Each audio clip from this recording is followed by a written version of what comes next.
Almost a decade before the Mumbai attacks of November 2008 and a couple of years before the Parliament attack of December 2001, the Kandhar hijack was a watershed in India's fight against terrorism.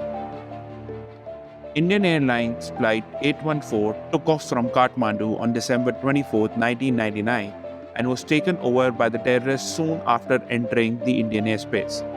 The five Pakistani militants were Ibrahim Akhtar, alias Chief, Qazi Sunny Ahmad, alias Burger, Shahid Saeed Akhtar, alias Doctor, Mistri Zahoor Ibrahim, alias Bhola, and Shakir, alias Shankar. At about 5:30 p.m., the aircraft, which was piloted by Captain Devi Sharan, was forced to divert over Lucknow and then head to Lahore. But since there was insufficient fuel, the plane had to land at Amritsar for refueling. When the flight landed in Amritsar running short of fuel, the Indian Army was getting battle ready with 3 tanks lined up for a showdown.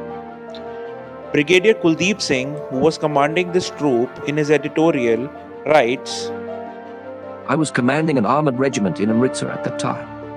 Just past 7 p.m., a senior officer of the formation we were under called, gave me a brief rundown on what was transpiring, and asked me to move a couple of tanks towards the airport and await further orders. We were still on post-cardinal alert, and soon I had 3 tanks, a troop suitably armed, rumbling towards the airport. The tanks halted at a crossing point on a drain south of the airport and waited for orders, and some minutes later, the aircraft took off for Lahore. The armed personnel of Punjab Police were ready to storm the plane before being directed to abort the mission by the crisis management group in Delhi. The aircraft, however, took off again without refueling, and upon the directions of the hijackers, was flown to Lahore. When the aircraft entered the Pakistani airspace, the Pakistani authorities refused the permission for the aircraft to land and turned off all the lights at the airport. On understanding that the only other option for the aircraft was to crash land, Lahore Airport finally switched on its light and allowed the aircraft to land.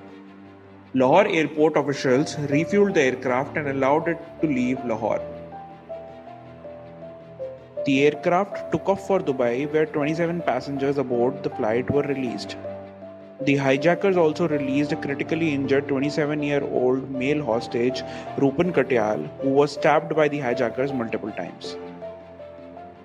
The Indian government had requested UAE authorities for permission to carry out a commando operation to end the crisis with Indian military men, but the request was turned down by the UAE authorities. The hijackers then asked the pilot to land the plane in Kandhar, Afghanistan. As the aircraft landed in Kandhar, Taliban militants surrounded the aircraft. Taliban claimed that it was an attempt to dissuade the hijackers from killing or injuring the hostage, but indeed it was done to prevent an Indian military operation against the hijackers. We are expecting that the Indians will come soon and take it very serious, but it seems that they are very cool. Taliban authorities agreed to act as negotiators between the Indian government and the hijackers. Since there was no Indian High Commission in Afghanistan at that time, an official from the High Commission in Islamabad, Pakistan was sent to Kandhar. Direct discussions between the hijackers and Indian officials took place between the evening of 27 December and 31st December. The demands of terrorists were release of 36 terrorists in Indian custody, including Masood Azhar. Second, the coffin of Sajjad Afghani be handed over to them, and payment of $200 million. After these demands had been made publicly, the Taliban advised the hijackers that their demands for money and the coffin of Sajjad Afghani were un-Islamic. These were therefore dropped by the hijackers. Finally, a full package was worked out for the release of all the hostages.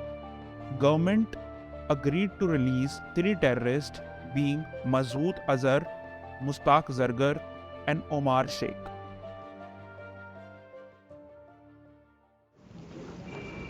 Innocent men, women and children have been criminally kept confined during this festive season and this period of light and joy for more than a week.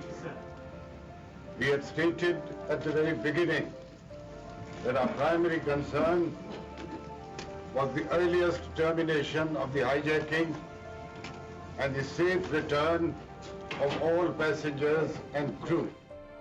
Having no option left, the Foreign Minister Jaswant Singh went Kandhar along with the 3 terrorists. After the 3 militants landed in Kandhar, the hostages aboard the flight were released. On 31st December 1999, the freed hostages were flown back through special plane. The 5 hijackers departed with the Taliban hostage to ensure their safe passage. Security at the airports have to be tightened. We cannot afford to make the same mistakes again. We have lived through a living hell. We saw death at 8 times. We not only suffered misery, we suffered psychological warfare by the terrorists. As the hostages were finally released from the grip of their captors, a wave of relief and joy swept across the nation. However, little did the Indian citizen know that this moment of happiness could potentially unleash a catastrophic chain of events. The release of these 3 terrorists could mean an imminent threat to the safety and security of the people, plunging the country into a state of chaos and fear. The future seemed uncertain and ominous, and the citizens were left to wonder what fate had in store for them.